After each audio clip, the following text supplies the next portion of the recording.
আসসালামু আলাইকুম রহমতুল্লাহি ওয়া বারাকাতুহু।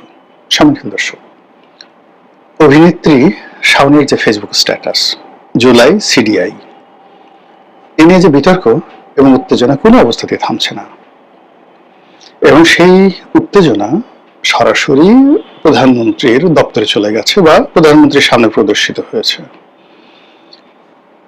আজকে জুলাই মাসের 4 তারিখ, এই জুলাই মাসের 4 তারিখকে সরকারের পক্ষ থেকে একটি সম্মেলন বা প্রোগ্রাম করা হয়েছে, যেখানে প্রধান অতিথি হিসেবে স্বয়ং প্রধানমন্ত্রী উপস্থিত ছিলেন।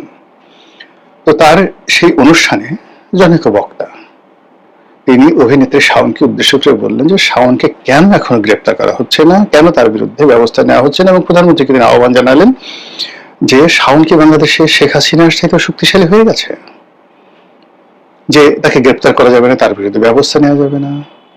এবং প্রধানমন্ত্রী সঙ্গত কারণ এই ধরনের বক্তব্য যখন তিনি শুনলেন, তার যে মুখ, তার যে বডি ল্যাঙ্গুয়েজ, সঙ্গত কারণে মনে হচ্ছিল তিনি খুব বিব্রত। এবং অন্যদিকে যে জুলাই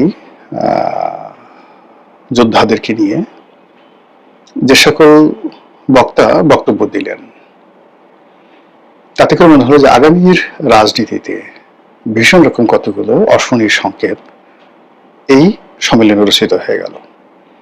সম্মেলনের পরে খাবার আয়োজন করা হয়েছিল এবং খাবার নিয়ে মারামারি হয়েছে, এবং সেই বিরিয়ানির প্যাকেট নিয়ে মারামারি করতে গিয়ে একজন আরেকজনের উপর যেভাবে আক্রমণ চালানো হয়েছে, কেউ কেউ বলছেন যে অনেকে একে অপরকে ঘুষি দিয়ে আর বললাম না, যাক অসুবিধা নেই, সেটা হয়েছে। আবার এই যে আজকে যে অনুষ্ঠানটা হবে, অনুষ্ঠানের যে আয়োজকরা আজকের দিনে সকাল পর্যন্ত, একদম মর্নিং পর্যন্ত তারা সিদ্ধান্ত নিতে পারেন না যে এই অনুষ্ঠানের শিরোনামটা কি হবে, নামটা কি হবে। এই হলো একটা বিশৃঙ্খল যে অনুষ্ঠান জুলাইকে নিয়ে সরকার করলো, দল করলো, কোনো দরকার ছিল না। মূল ব্যাপার হলো যে জুলাই এরকম একটা বিষয়, এটি ইতিহাস হয়ে গেছে, এটি লিখিত হয়ে গেছে। এটাকে নিয়ে এখন জামাত, এনসিপি, বিএনপি যত বেশি টানাটানি করবে, তত বেশি জুলাইয়ের মর্যাদা হানি হবে, জুলাইকে নিয়ে কাদা ছোড়াছুড়ি হবে, এবং যারা এই কাজগুলো করবে তারা সবাই ছোট হবেন। প্রধানমন্ত্রীর উপস্থিতিতে নিজেদের বীরত্ব দেখানোর জন্য যখন বললেন যে আমরা আওয়ামী লীগের সব অফিসগুলো পুড়িয়ে দিয়েছি, সারা বাংলাদেশে আওয়ামী লীগের যত অফিসগুলো পুড়েছে সব আমরা করেছি, ছাত্রদলের এক নেতা বলেন তো এই কথাটা প্রধানমন্ত্রীর সামনে, এই কথাগুলো বলাটা প্রধানমন্ত্রীর জন্য, দলের জন্য কতটা বিব্রতকর।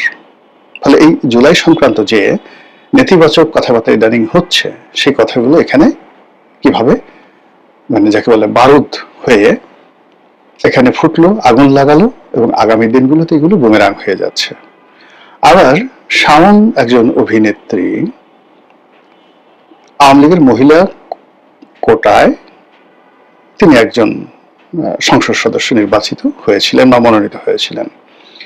বাংলাদেশের রাজনীতিতে, অর্থনীতিতে, রাজপথে রাজনীতিতে শাওন বা শাওনদের মতো যারা আছেন, ধরেন শাওন তো একজন অভিনেত্রী, কিন্তু আওয়ামী লীগে তো সুবর্ণা মুস্তফার মতো কিংবদন্তি ছিলেন, তারপরে আসাদুজ্জামান নূরের মতো কিংবদন্তির যাকে বলা হয় অভিনেতা ছিলেন।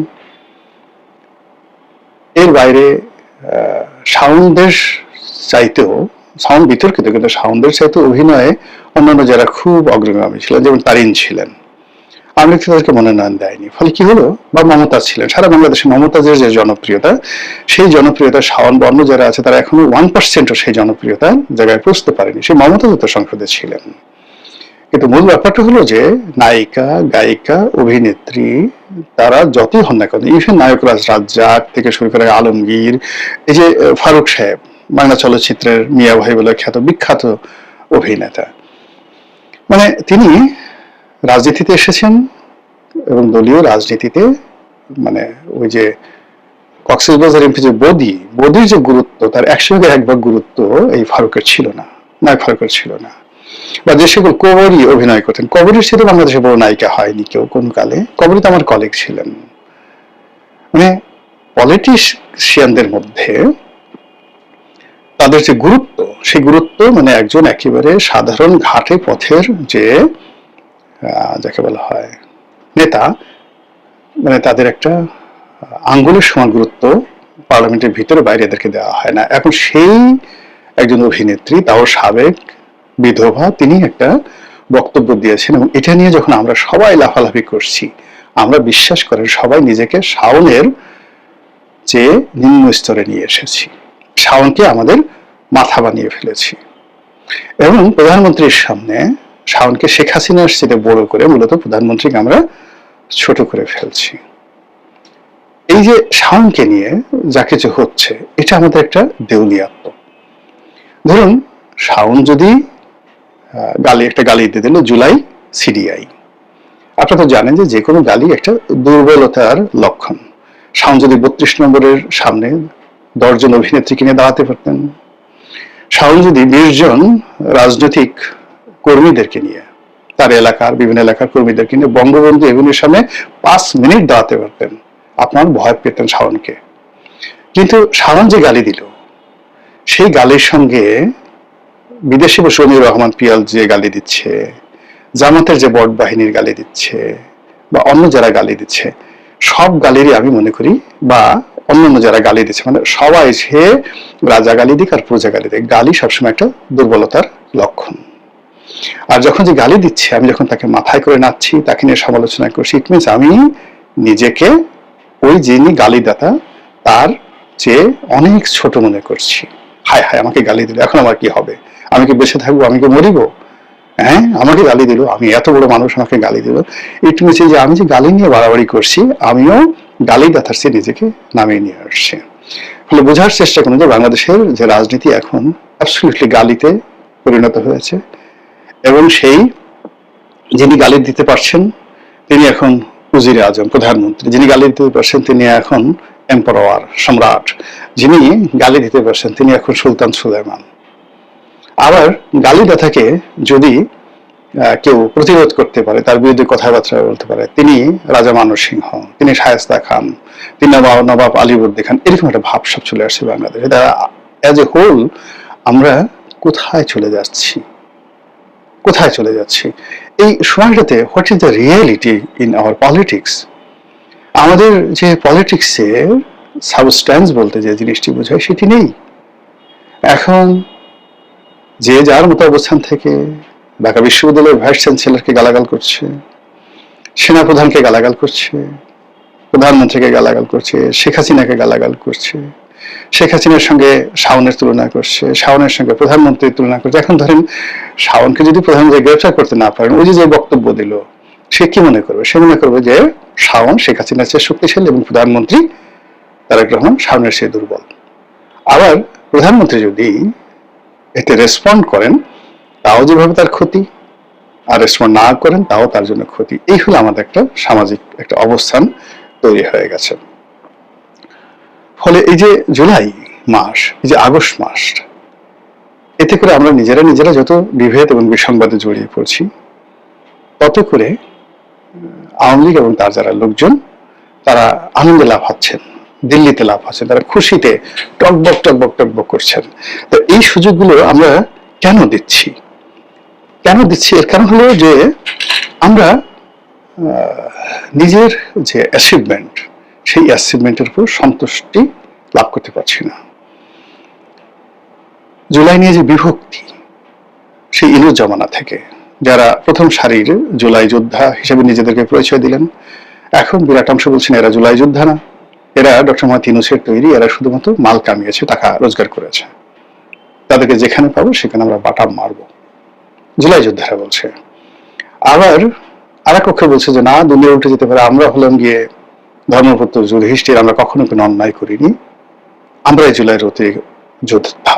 এই জুলাই যোদ্ধাদের মধ্যে যে বিভেদ বিসংবাদ, অ্যাটলিস্ট 4 থেকে 5টি গ্রুপ হয়ে গেছে ঢাকাতে। এদের বিরুদ্ধে চাঁদাবাজি, এদের বিরুদ্ধে হোটেলে মৌজ মাস্তি, এদের বিরুদ্ধে অফিস দখল, এদের বিরুদ্ধে টাকা পাচার, কি না বলেন। তো খুব অল্প সময়ের মধ্যে ছোট ছোট বাচ্চা ছেলে যাদের বয়স 30 বছরের নিচে, তাদের এক একজনের বিরুদ্ধে যদি 1000 কোটি টাকা এইটা পাচার ঘুষ গ্রহণ, দুর্নীতি, অনিয়ম, এই জিনিসগুলো আসে, এদের বিরুদ্ধে যদি দুর্নীতি দমন কমিশন থেকে শুরু করে এদের মাথা খারাপ হয়ে গেছে। দুর্নীতি দুদকের এক কর্মকর্তা বলেছিলেন যে এই জুলাই কে ব্যবহার করে যারা দুর্নীতি করেছেন তাদের বিরুদ্ধে এত অভিযোগ আসছে যে দুদকের জীবনে কখনো এই ধরনের অভিযোগ আসেনি। টিআইবি থেকে শুরু করে অন্য যে সকল প্রতিষ্ঠান দুর্নীতি নিয়ে, অনিয়ম নিয়ে রিপোর্ট করেন, তারা সবাই বলেন যে ইউনূসের জমানাতে যে অনিয়ম দুর্নীতি হয়েছে এটা কোনোদিন হয়নি। সংসদের স্বরাষ্ট্রমন্ত্রী প্রধানমন্ত্রীকে অনুরোধ করছেন যে এই সময় দুর্নীতি তদন্ত করা হোক। এর কারণ হলো এই যে টাকাটা, ব্ল্যাক মানিটা যাদের হাতে চলে গেছে, তারা এখন মানে সমাজে দাপিয়ে বেড়াচ্ছে। সরকারের জন্য থ্রেট, সরকারের জন্য কিন্তু আওয়ামী লীগের দাফন কাফন হয়ে গেছে। থ্রেট না, থ্রেট হলো ওই সমস্ত লোক যারা জুলাইকে ব্যবহার করে, জুলাই যোদ্ধা পরিচয় দিয়ে হাজার হাজার কোটি টাকা লুটপাট করে এখন এই সমাজে দাপিয়ে বেড়াচ্ছে এবং সরকার সামনে বড় বড় কথাবার্তা বলছে। এদেরকে সরকার যদি দমন করতে না পারে তাহলে আগামীতে আওয়ামী লীগ লাগবে না, এরা এই সরকারের 12টা বাজাবে। তো এরকম যখন অবস্থা হচ্ছে, ঠিক সেই অবস্থাতে একজন অভিনেত্রী একটা গালি দিয়ে ফেলেন বা একটা ফেসবুক স্ট্যাটাস দিলেন, আর এটা নিয়ে এখন সরকারি দল, বিরোধী দল, জুলাই যোদ্ধা, রাজপথের যারা লোকজন তারা লাফাচ্ছে। আবার অন্যদিকে আওয়ামী লীগের যারা লোকজন আছে একেবারে দেশি বিদেশের সবাই, তারা মনে করছে যে আমাদের lady with the lamp, Florence Nightingale অথবা ধরুন মহারানী ভিক্টোরিয়া, এদের চাইতেও এখন শাওন তাদের মাথার মণি, মাথার মুকুট, মাথার তাজ। এবং অবস্থা দৃষ্টি মনে হচ্ছে আগামীতে তারা শাওনকে আওয়ামী লীগের সভানেত্রী বানিয়ে ফেলবেন, অথবা শাওনকে দলের সেক্রেটারি বানাবেন। শেখ হাসিনার সভাপতি শাওন সেক্রেটারি, এবং সব মানুষ সে মানে শাওনের পিছে জয় বাংলা, জয় বঙ্গবন্ধু বলে আত্মাহুতি দেবেন। এর কারণ হলো যে এই বিপদের সময় সে জুলাইকে সিডিআই বলতে পেরেছে, যেটা আওয়ামী লীগের কোনো লোক বলতে পারেনি। বাংলাদেশে বসে, বিদেশে বসে অনেকে বলছে, কিন্তু বাংলাদেশে বসে শাওন ছাড়া আর কেউ এই গালি দিতে পারেনি। যেহেতু শাওন গালি দিতে পেরেছে, কাজেই সেই হলো সবচেয়ে বড় বীর।